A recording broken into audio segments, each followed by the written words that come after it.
지난 주말 자정을 넘긴 시각 쿠팡 물류센터. 새벽 배송기사 A씨는 당일 배송할 물건을 찾아 분류부터 합니다. 예전에는 9분에서 이렇게 나눠줬는데 지금 호흡을 이렇게. 분류 작업에만 1시간 이상 걸리지만 사실상 공짜 노동. 수거한 신선식품 전용백을 정리하는 것도 배송기사 몫입니다. 프레시백 회수만 안 해도 진짜 이 업무 강도가 진짜 어마어마하게 줄거든요. 빨리 가세요. 진짜. 이날 밤 배송할 물건은 200건. 주말이라 물량이 적은 편이지만 늘 시간은 부족합니다. 음료 5박스를 한 번에 들어 옮기는 이유입니다. 아침 7시까지 모든 배송을 마치려면 달리고 또 달립니다. 엘리베이터가 너무 느려가지고. 초조하게 기다린 엘리베이터. 문이 닫히기 전에 물건을 집 앞에 놓고 사진까지 찍어야 합니다. 이런 도중에 쉬는 시간은 따로 없고요. 이렇게 이동하는 시간에 잠깐 쉬고. 새벽 배송 기사들은 이렇게 물류센터와 배송지를 2차례에서 3차례 오갑니다. 새벽 배송 기사들의 하루 평균 근무 시간은 9.7시간. 산업재해 판정 기준에 따라 야간 근로 시간을 30% 할증하면 12시간이 넘습니다. 타임을 갉아먹는다는 생각이 들어요. 수명을.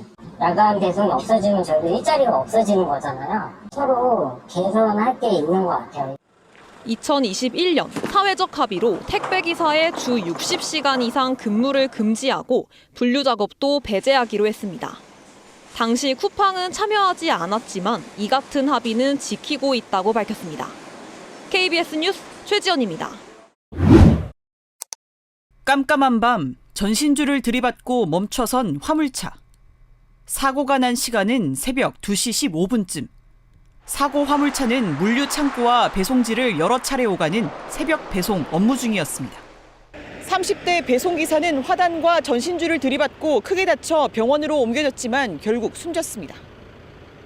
숨진 30대 운전자는 쿠팡 협력업체 소속으로 쿠팡 물류 창고 중 한 곳인 제주 1캠프에서 아라동 지역 야간 배송 업무를 맡았습니다. 민주노총과 택배노조는 구조적 위험이 만든 사회적 타살이라며 심야 노동 중단을 비롯해 정부에도 진상규명과 노동자 보호 조치를 촉구했습니다. 400개든 500개든 떨어지면 그거는 배송을 자기가 해야 되는 거예요. 추가 근무가 허용이 안 되고 그 시간에 다 끝내라 하는 거죠. 쿠팡 기사들은 시간에 쫓기는 게 큰 거예요.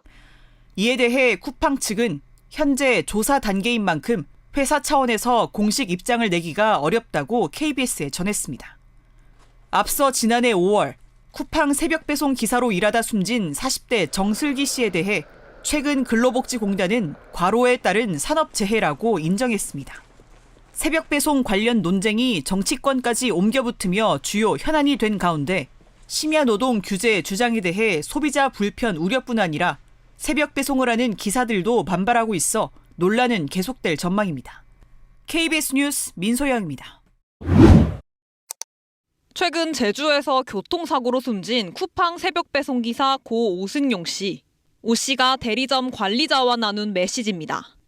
관리자가 다른 동료의 아이디와 비밀번호를 보내줍니다.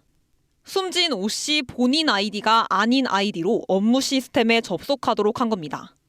또 다른 아이디로 배송한 내역을 묻자 고인은 동료 김 씨의 아이디로 8월 7일 319건의 물량을 배송했다고 말합니다.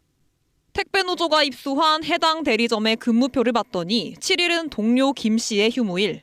이날 고인은 김 씨의 아이디를 사용해 배송했고 8일 연속 근무한 걸로 확인됐습니다. 앞서 쿠팡은 7일 연속 같은 아이디 로그인은 과로를 막기 위해 시스템상 불가능하다고 해명해왔는데 실제는 달랐던 겁니다. 쿠팡은 고인과 유저 앞에 기업으로서 책임을 다해주시길 바라겠습니다. 지난해 정슬기 씨 사망 이후 쿠팡 측이 시행하겠다던 격주 주 5일제도 지켜지지 않았습니다. 지난달 택배노조 조사에서도 쿠팡 배달기사의 절반 이상이 주 7일 연속 근무한 적이 있었고 절반 정도는 다른 사람 아이디로 근무한 경험이 있다고 답했습니다. 고인이 야간 택배 노동자로 주 80시간 넘게 근무했다는 점에서 업무와의 연관성이 분명하게 이와 관련 쿠팡 측은 여전히 입장을 내놓지 않고 있습니다. KBS 뉴스 최지연입니다. 최근 제주에서 새벽 배송을 하다 교통사고로 숨진 고 오승용 씨. 사고가 난 시간은 새벽 2시쯤 주 평균 69시간을 일했습니다. 최근 3년 사이 택배업 종사자들이 산재를 분석했더니 밤 10시에서 새벽 6시 사이 야간 산재가 4배 넘게 늘었습니다. 같은 기간 비야간 산재 건수가 1.8배가량 늘어난 것과 대조적입니다. 장시간 노동, 과도한 육체 노동 이렇게 있는 업종인데 여기에 고정적 야간 작업까지 한다면 과로사 위험이 더 크게 증가할 것입니다. 4년 전에도 택배 사회적 합의가 있었지만 이런 새벽 배송 형태는 논의조차 되지 않았습니다. 당시 쿠팡의 택배 점유율은 0.1%에 불과했는데 1년 만에 14%대로 뛰었습니다.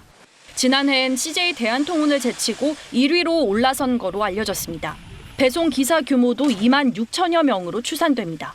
노동자뿐 아니라 소비자와 기업 모두가 지속 가능한 새벽 배송, 택배 노동자가 과로하지 않는 새벽 배송 시스템을 만들기 위해 택배 노조도 새벽 배송 금지를 요구하는 게 아니라 고정형 야간 노동에 대한 합의가 필요하다는 입장.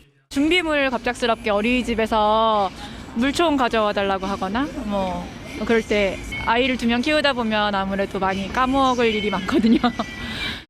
이분들의 아무래도 수입도 많이 좀 타격이 있을 거라고 봅니다. 좀 더 도움이 되기 때문에 하시는 분들이 꽤 많습니다. 사회적 대화기구는 오는 28일 3차 논의를 이어갑니다. KBS 뉴스 이도윤입니다. 지난 10일 새벽 배송 중 전신주를 들이받는 사고로 숨진 33살 쿠팡 배송기사 고 오승용 씨. 책임져라! 책임져라! 책임져라! 민주노총과 택배노조는 이번 사고 원인을 과로로 지목했습니다. 택배노조가 입수한 숨진 오 씨의 최근 4주 사이 근무표입니다.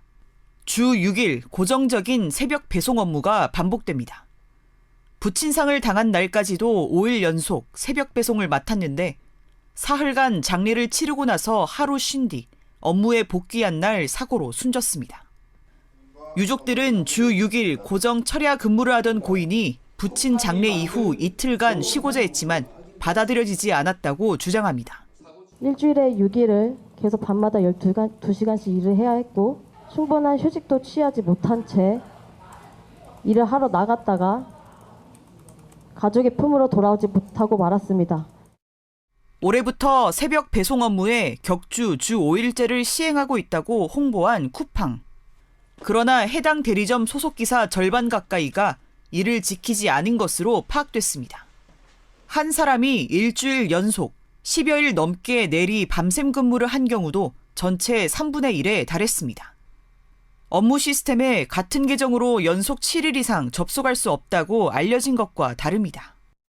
택배 노조는 쿠팡이 업계 최초라고 홍보한 휴무자 대체 인력, 이른바 백업 기사가 충분하지 않은 것이라고 지적했습니다.